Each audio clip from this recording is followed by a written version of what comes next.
Today we are going to learn a grammar lesson from this book. Direct speech, நேரடி கூற்று அல்லது தன் கூற்று, and indirect speech, மறைமுக கூற்று அல்லது பிறர் கூற்று. இதை நாங்கள் quoted speech, நேரடி கூற்று அல்லது தன் கூற்று, and reported speech, அறிவிக்கப்பட்ட கூற்று, மறைமுக கூற்று, பிறர் கூற்று என்றும் சொல்லலாம். கையில் புத்தகம் உள்ளாக்கள் நான் வாசிக்கும் பொழுது விரலை வச்சு பார்த்துவாங்க, புக்கை பார்த்துவாங்க.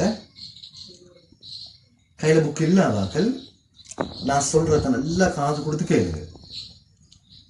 இங்கிலீஷில் தமிழில் ரெண்டுலையும் நான் சொல்வேன், காது கொடுத்து கேளுங்க. Page number 38. Direct speech tells the exact words that someone spoke, and these are contained within speech marks, also called quotation marks. ஒரு ஆள் பேசினத்தை அப்படியே சொல்ற, மாற்றம் இல்லாம, அதுதான் direct speech. அது கோட்டேஷன் மார்க்ஸுக்குள்ளுக்கு உள்ளடக்கப்பட்டு ஸ்பீச் மார்க்ஸ் அல்லது கோட்டேஷன் மார்க்ஸ், இன்வெர்டட் கமாஸ் என்று சொல்லுவோம். அதுக்குள்ள நாங்கள் போடுறது டிரெக்ட் ஸ்பீச். நான் டிஎஸ் நான் ஷார்ட் ஃபார்ம்ல போட்டிருக்கேன், டிரெக்ட் ஸ்பீச். அடுத்து பாருங்க, இன்டிரெக்ட் ஸ்பீச். இன்டிரெக்ட் ஸ்பீச் இது நாங்கள் பிறர் கூற்று அல்லது அறிவிக்கப்பட்ட கூற்றுன்னு சொல்லலாம். ஒரு ஆள் பேசினத்தை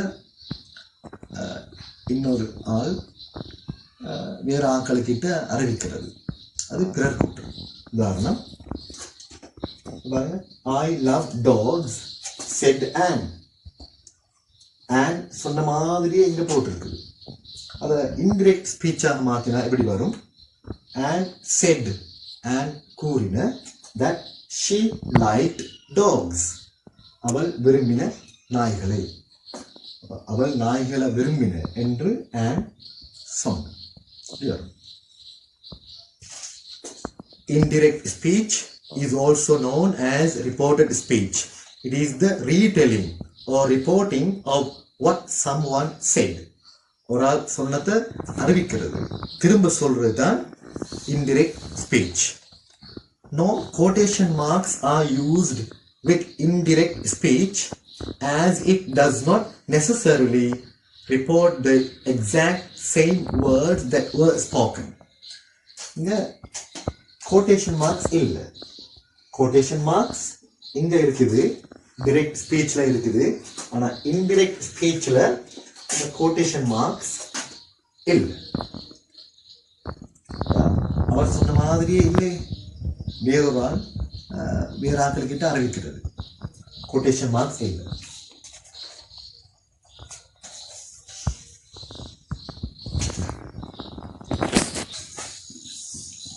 ஓகே, ரைட். இந்த எக்ஸாம்பிள் பாருங்க.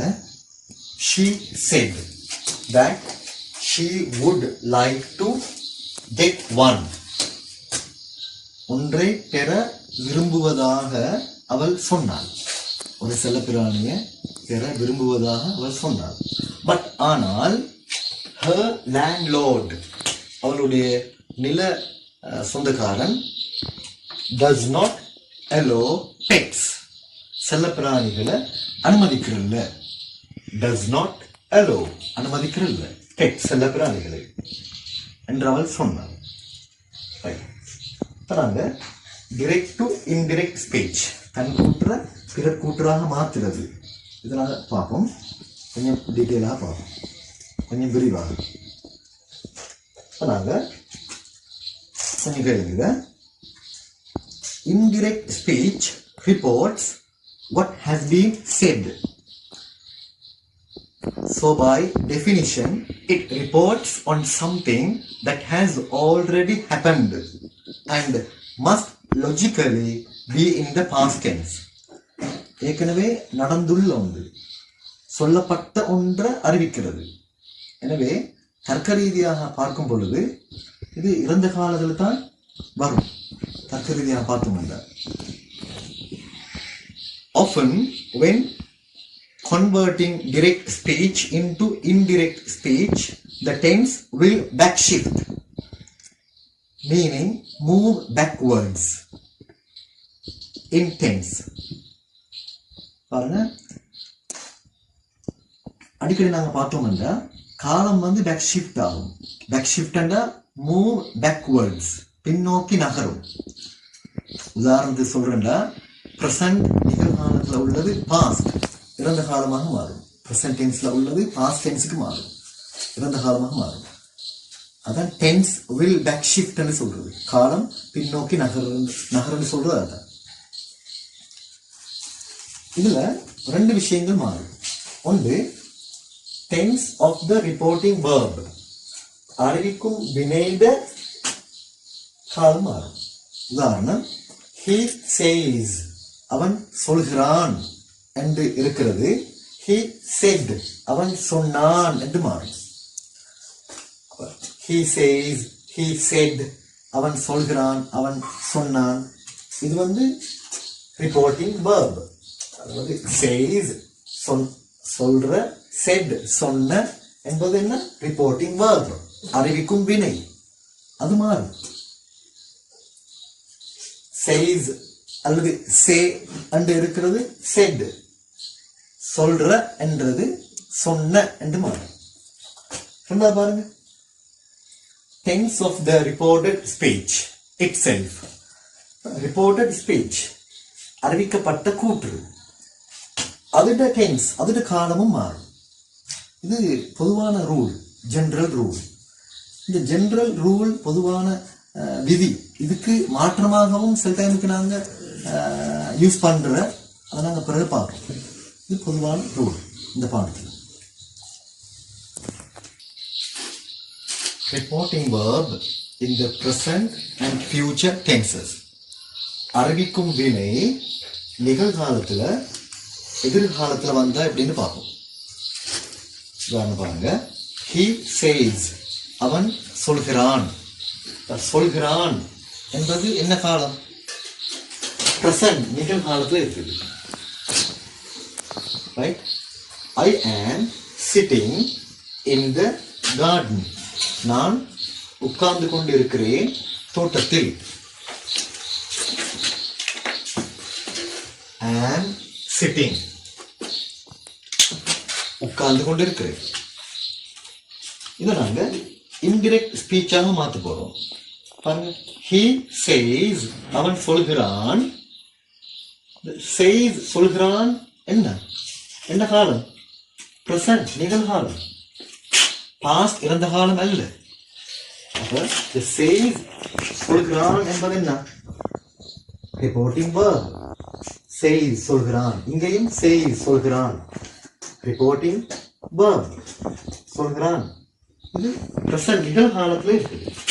எனவே பேசின பேச்சில காலம் மாறாது. பேசின பேச்சில காலம் மாறாது. he says, அவன் சொல்கிறான், that he is sitting in the garden. அவன் இருக்கிறான் உட்கார்ந்து கொண்டு தோட்டத்தில். பாருங்க, am sitting, உட்கார்ந்து கொண்டிருக்கிறேன். is sitting, உட்கார்ந்து கொண்டிருக்கிறான். ரெண்டும் ஒரே காலம், பிரசன்ட் கண்டினியூஸ், நிகழ்கால தொடர். இங்க டிரெக்ட்ல இருந்து இன்டிரெக்டாக மாறும் பொழுது காலம் மாறல்ல. am sitting என்றாலும் பிரசன்ட் கண்டினியூஸ், நிகழ்கால தொடர். is sitting என்றாலும் பிரசன்ட் கண்டினியூஸ், நிகழ்கால தொடர். காலம் மாறல்ல. ஏன் காலம் மாறல்ல? பேசின பேச்சில ஏன் காலம் மாறல்ல? ரிப்போர்ட்டிங் verb, அறிவிக்கும் வினை காலம் மாறில்ல. இங்கேயும் says சொல்கிறான், இங்கேயும் says சொல்கிறான். ரிப்போர்ட்டிங் verb, அறிவிக்கும் வினை பிரசன்ட், நிகழ்காலத்துல இருக்குது. பாஸ்ட், இறந்த காலத்துல வரல. he said, அவன் சொன்னான் என்று இறந்த காலத்துல வரல. சரியா? பாருங்க, he said, அவன் சொன்னான். முந்தி எப்படி வந்து he says, அவன் சொல்கிறான். இங்க எப்படி வந்திருக்குது? he said, அவன் சொன்னான். இந்த சொன்னான் என்பது என்ன? ரிப்போர்ட்டிங் verb, அறிவிக்கும் வினை. முந்தி எப்படி வந்து? says அல்லது say, சொல்ற அண்டு நிகழ்காலத்துல வந்து. இங்க said, சொன்ன, சொன்னான் என்று பாஸ்ட், இறந்த காலத்துல வந்திருக்குது. ரிப்போர்ட்டிங் verb, அறிவிக்கும் வினை இறந்த காலத்துல வந்திருக்குது. அப்படி வந்தா டிரெக்ட்ல இருந்து இன்டிரெக்டாக மாற்றும் பொழுது, தன் கூட்டுல இருந்து பிறக்கூற்றாக மாற்றும் பொழுது பேசின பேச்சில காலம் மாறும். பேசின பேச்சில என்ன நடக்கும்? காலம் மாறும்.